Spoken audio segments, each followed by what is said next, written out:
अस्सलाम वालेकुम दोस्तों, welcome to my channel NTV Urdu. इस चैनल में हम आपके लिए बहुत ही इंटरटेनमेंट से भरपूर वीडियोस लेकर आते हैं। अगर आपको हमारे वीडियोस पसंद आए तो वीडियोस को लाइक कीजिए और अपने दोस्तों के साथ शेयर कीजिए। चलिए शुरू करते हैं वीडियो। दोस्त जैसी अजीम हस्ती और जलील हस्ती शायद ही कोई हो।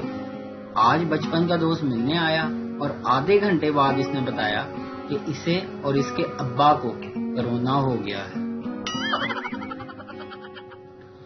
इश्क की राहों में क्या कमाल कर बैठा, लिख कर I love you send to all कर बैठा।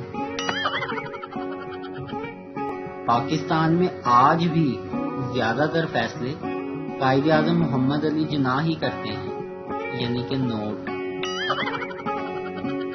माई wife is my strength, all the other women are my weakness.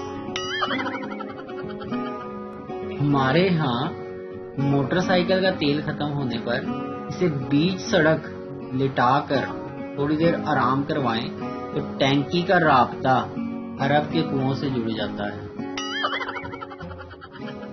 कल मैं तंदूर पे रोटी लेने गया।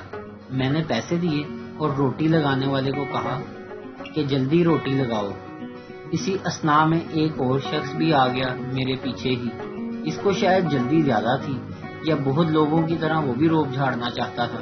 तंदूर वाले से इसने 2-3 बार जल्दी रोटी लगाने को कहा। तंदूर वाले ने सुनी अनसुनी कर दी।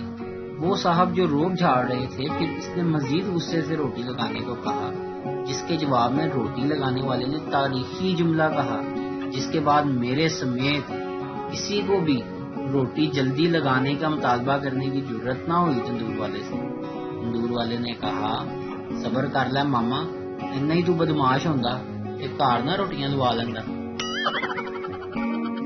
शोहर ने बात की, बेगम ने इख्तिलाफ किया। शोहर ने दलील दी, बेगम ने बहस शुरू कर दी। शोहर ने धीमी आवाज में समझाने की कोशिश की, बेगम ने चीखना शुरू कर दिया।